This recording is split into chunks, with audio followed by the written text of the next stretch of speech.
What is going on, my good people, man? This is your main man, Ben, here. And we got another Versus series. Today is going to be D-Day for podcasting microphone. We are going to compare the infamous Shure SM7B to our daily driver, the Rode Procaster. And we're going to throw a curveball to see if it's really worth it to spend $400 for a microphone. And if you're using a little bit of older technology, you're going to need to get a cloud lifter that costs $100 and justify if it's worth it. Let's do this.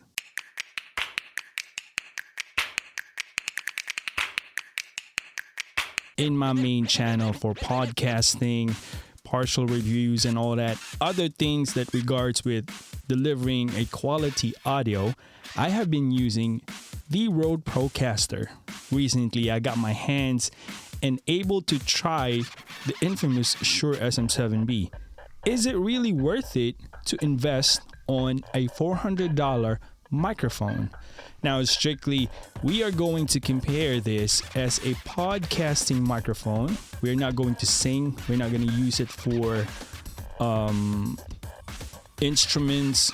It's strictly podcasting, talking, This microphone is very, very, very popular, used by Joe Rogan. The great late Michael Jackson sang the entire song, Think Thriller, using the Shure SM7B. However, I'm just gonna swap back and forth on this, guys. This is the Rode Procaster. I have been using this guy for at least 50 episodes now, and I tell you, for the price, for the quality, the build is, you can see a build is like a tank. It's all metal. There is no shear of plastic in this thing. And best, I think a lot of people doesn't like the look, but aesthetic wise, I love it. I love it. It's a little long, but with that shock mount, it has a lot more, I would say, protections, and it's more appealing on my end. And overall, if I hear myself, I like the tone of my voice using the Procaster. That being said, I'm swapping back and forth. So I'm using the Zoom PodTrack P8. We are not using any cloud lifter. This devices such as Rode Procaster doesn't need any of those extra boosts. They have built in their preamps, so they are like amazing. So I think overall, that cloud lifting, like Fat Heads or other brands, I have one in there, is going to be in the door pretty soon. But other than that, is it really worth it to spend $400 to get a quality audio, spending it on a microphone such as this legendary, top of the line, cream of the crop Shure SM7B versus this guy, the Rode Procaster? Now, if I tell you that right now, you can see I got a lot of aftermarkets in this guy right here. Personally, I got this last year. Very, very good deal. One of the best deals. It retails today at $200. I did not pay that much. I only paid, I would say, $140, maybe $170 shipped, brand new. It was a deal. You register this in Rode. You get additional 10 years warranty. On top of that, I got the PSM, I forgot the shock mount lifter. I mean, the shock mount, just to prevent those vibrations or other, things that can impede or pollute your audio, for additional $20. And the most annoying thing about this microphone is the plosive. There is a hack that I did. Shane showed that to us, but the capsule up here, you can twist it and you can put additional foam. I did not do that anymore since I have this little filter on top.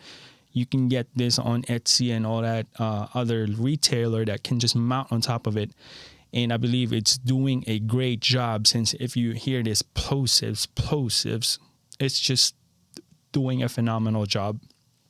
On top of it, I got a aqua filter here aka Haken filter, which is basically a Haken filter that filters the plosives or the sudden burst of air that comes out in our mouth.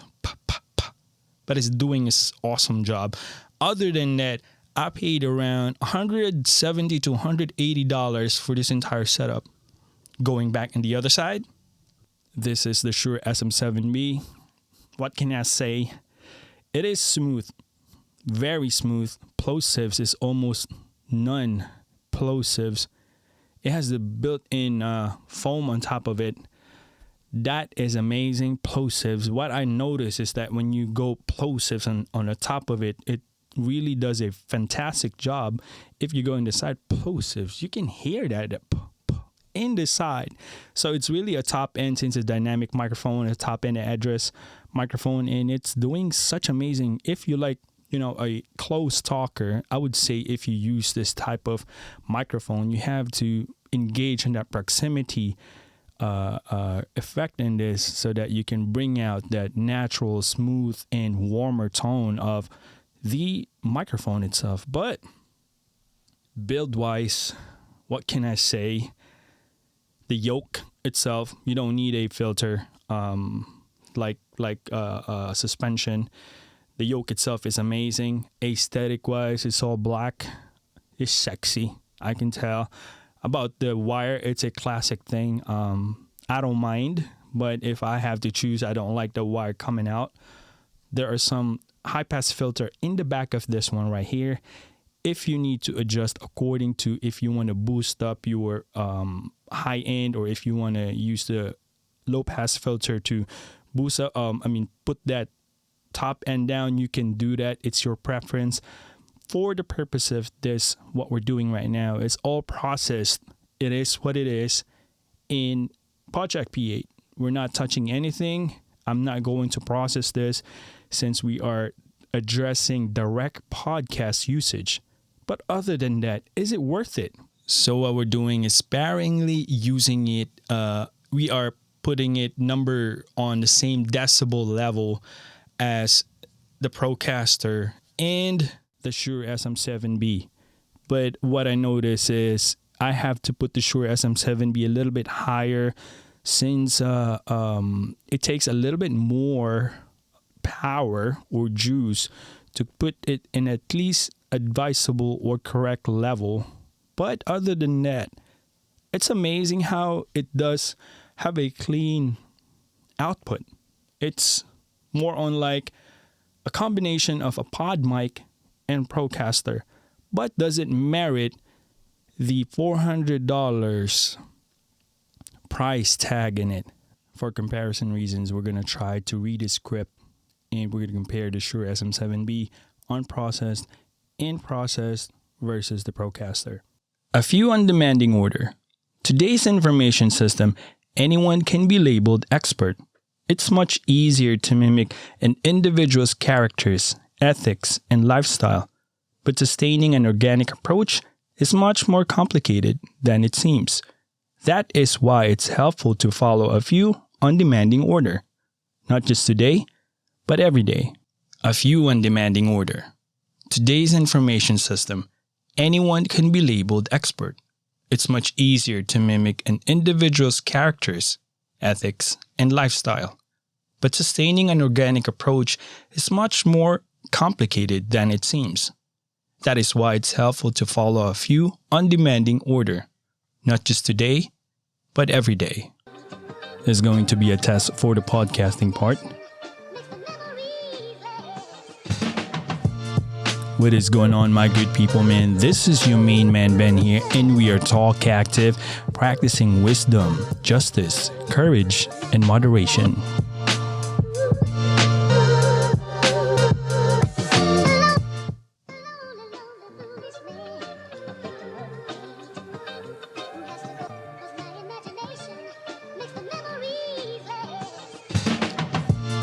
What is going on, my good people? This is your main man, Ben here, and we are Talk Active, practicing wisdom, justice, courage, and moderation. I'm switching back to the Procaster. It really depends on you. For me, I don't think it is worth it if you're doing podcasting, strictly podcasting. $400 is a big money, and if you're doing it as a hobby, then I mean, if long term that's your goal, you're gonna stay podcasting for a long time, I think it is worth it. But if you want a broadcast quality, and my goodness, you cannot go wrong with this Procaster, man. I mean, podcasting voiceover. On top of that, if you just use it like this, I think you can hear the difference. By the end of the day, I would say everybody has different vocal tones, vocal chords. If you like your tone to be on this side of the spectrum, you should invest and get the Shure SM7B. But if I would say, if just comparison wise, for $400, I would definitely not dive in, because if I have a guest, I can get two of these at the price of one of, the Shure SM7B. But it's definitely your preference. But I'm going to throw a curveball here, guys. Since we are talking and comparing these two microphones, if you truly love podcasting, and I'm speaking towards the new aspiring podcasters in there, don't get any of these microphones if you want to start. I advise you, check this out.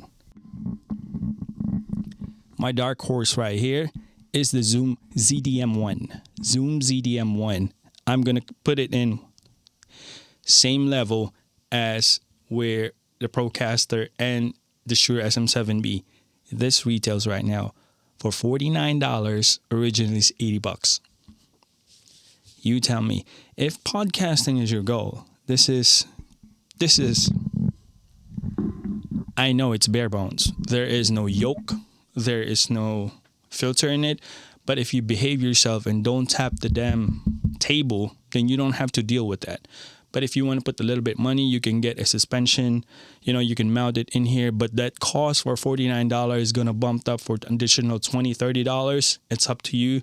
For me, it's not worth it. But I tell you what, I use the Zoom ZDM1 if I go step out of the studio, and if I got a lot of guests, more than 2 or 3, I use this microphone. This is my go-to mic.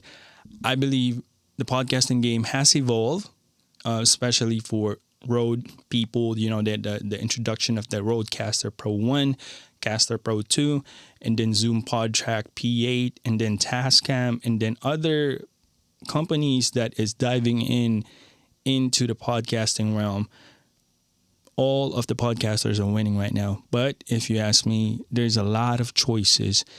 If you're going to have a lot of guests, $200, $400, $50 right now, it's up to you. Always remember, guys, cost, usage, it's up to you. But thank you for watching. Always remember, God is good all the time. This your main boy. Peace out.